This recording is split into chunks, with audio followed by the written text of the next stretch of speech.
Some actors are born athletes. Others have athleticism thrust upon them. It's the sign of Hollywood's greatest actors if they can bring you into the theater and compel you to root for them as much as a fan in a stands roots for their favorite sports stars. Join ScreenRant as we go through these famous cases of actors who went the extra mile. They not only performed well on screen, but they also killed it on the court, the field, the track, and the ring. Michael B. Jordan, Creed and Creed 2. Sure, Michael Jordan went from athlete to actor in Space Jam, but Michael B. Jordan's career followed the opposite trajectory. He first showed up on our TV screens as a hard-luck Baltimore-based kid in HBO's The Wire. But Michael B. Jordan has made a name for himself in not one but two huge film franchises. And we're not even gonna talk about Marvel, beyond the fact that you have to be pretty fit to keep up with the other superheroes and villains in that shared universe. But in order to really prove himself worthy of his character's name, Adonis, Michael B. Jordan underwent training like no other for Creed and Creed 2. It allowed him to become comparable to one of cinema's most famous boxers, Rocky. For Creed, Jordan reunited with director Ryan Coogler, who had previously directed him in Fruitvale Station. While prepping for Adonis, Jordan said, "I felt muscles I never knew I had." With daily boxing sessions on top of regular exercise, Jordan's trainer wanted Michael B. to be fitter than his character's father. We think he succeeded, and it's likely Rocky himself feels the same way. Stallone attended the training and approved of Jordan's look.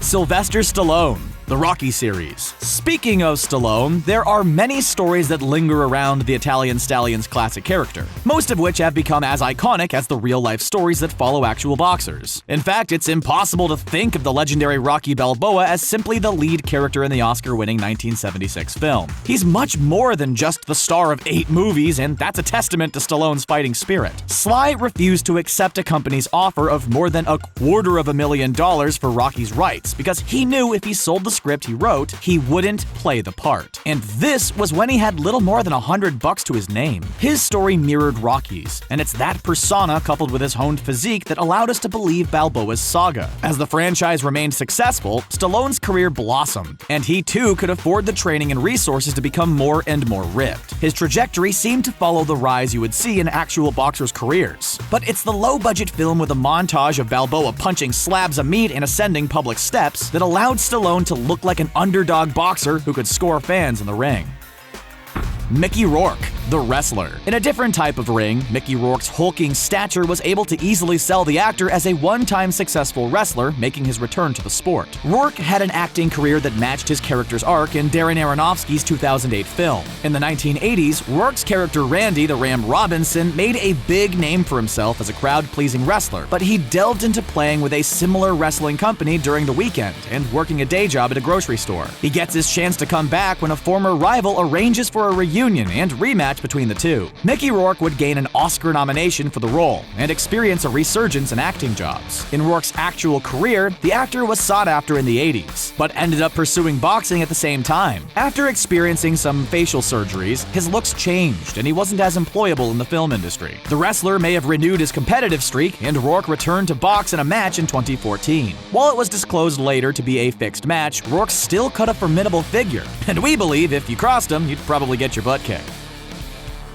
Will Ferrell, Charity. Now, going from Mickey Rourke to Will Ferrell may not seem like the most logical progression. Ferrell isn't the most imposing figure in the wide world of sports, but the comedian is deceptively tall, and he's a regular runner. He also played baseball throughout his early adult life. That probably helped when Ferrell actually had the chance to play baseball in the majors. While it wasn't during the actual season, Ferrell took advantage of spring training on March 12, 2015. During this time, he played for 10 different teams in a single day. The event was documented on film and showed Ferrell playing a different position for each team. While there was definitely a certain level of wish fulfillment at play for the star of Talladega Nights, there was also a noble cause behind it. Ferrell's stunt was able to amass around $1 million for Funny or Die's cancer-fighting charity. Wearing Diamondbacks colors, he played left field for Arizona's team, and he took a break as third base coach for the Cubs in another game. The event allowed Ferrell to even play against himself. The actor played a shortstop during the first inning in the Oakland A's. Then he covered second base during the second inning in the Seattle Mariners uniform.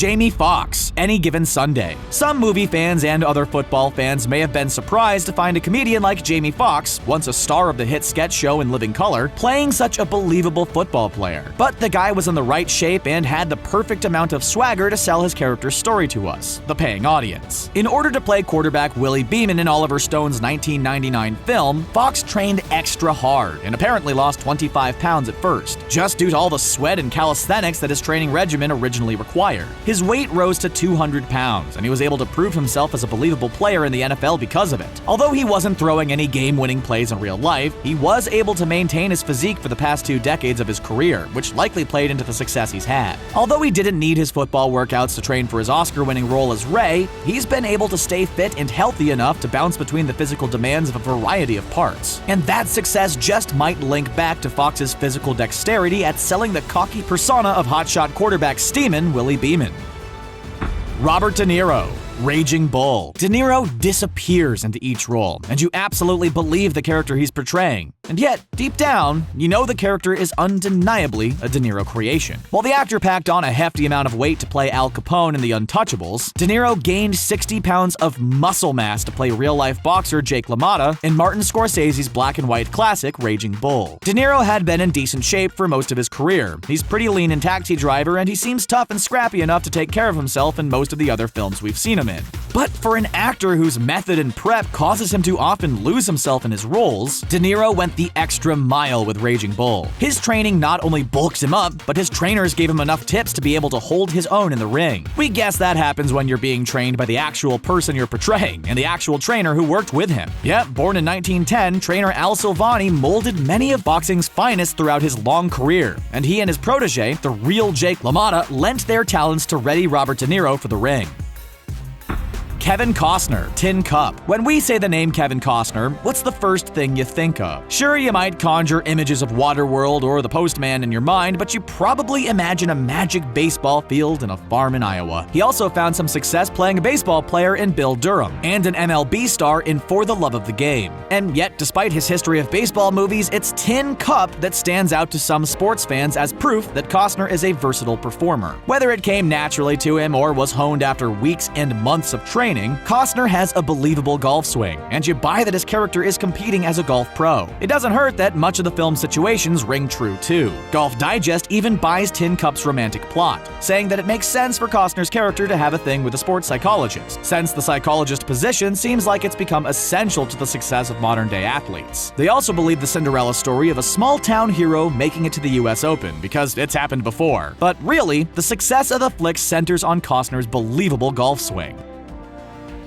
Tom Cruise, Days of Thunder. Tom Cruise naturally seems to have a carefree persona, so playing an adrenaline-addicted race car driver in Days of Thunder doesn't seem like much of a stretch. Although there's a lot of risk in speeding around a track at breakneck velocities, Cruise has made a name for himself as a thrill-seeking stuntman who puts his life on the line to create the perfect visuals. With skills that range from mountain climbing to high-altitude jumping, Cruise easily added stock car driver to his resume. Cruise's character Cole Trickle had a basis on the wild real-life driver Tim Richmond, but the inspiration for Cruise's enthusiasm about racing might have been his Color of Money co-star Paul Newman. The iconic actor was a big auto racing fan, and he arranged for Cruise to take a stock car around a track at just under 200 miles per hour. With racing experts on the set, Cruise was able to authentically portray a professional driver, and he even crashed for real too. The actor lost focus when trying to read new lines, written for him on his car's dashboard. He also accidentally totaled a $100,000 piece of film equipment, and this was while the cars were going at the film's snail pace of 125 miles per hour. Charlie Sheen, Major League. Sure, he's known for his more interesting antics over recent years, but Charlie Sheen really nailed the form of a Major League pitcher in Major League. The position requires a lot of precision, from wind-up to follow-through, in order to send a ball from the mound to the catcher's mitt at 90+ miles per hour. Sheen's pitching form does not sell his character, glasses-wearing Ricky Vaughn, short. It probably helps that Sheen played baseball himself in his younger years. Famously, Sheen is a big baseball fan, and when the team of the Major League film, the Cleveland Indians, made it into the 2016 World Series, Sheen lobbied to throw out the first pitch. When fans first asked for Sheen to pitch, he responded via Twitter. Major League continues to be the gift that keeps on giving. If called upon, I'd be honored. Unfortunately, the Indians decided to have former players handle the ceremonial first pitch duties. That said, Sheen is pushing for a reunion of much of the original cast with a sequel to Major League. While we don't know how the aging players would come back together, we're sure Sheen has been practicing his form, and we look forward to seeing him on the field again.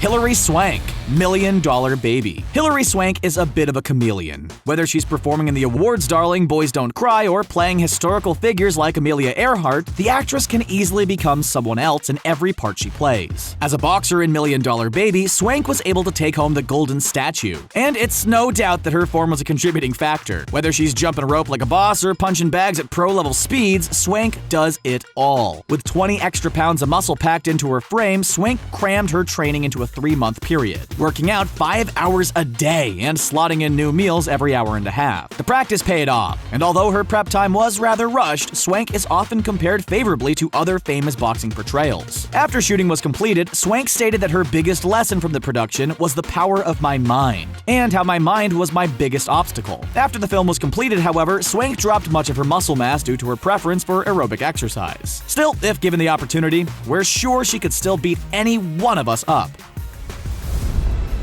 So, did you think these actors all made slam dunks out of their athletic portrayals? Do you buy them as sports superstars, or should they just stick to the screen? Let us know in the comments section below, and be sure to tune into ScreenRant for more videos just like this one. We'll be here to give you play-by-plays of all your favorite movies and TV shows. See you next time.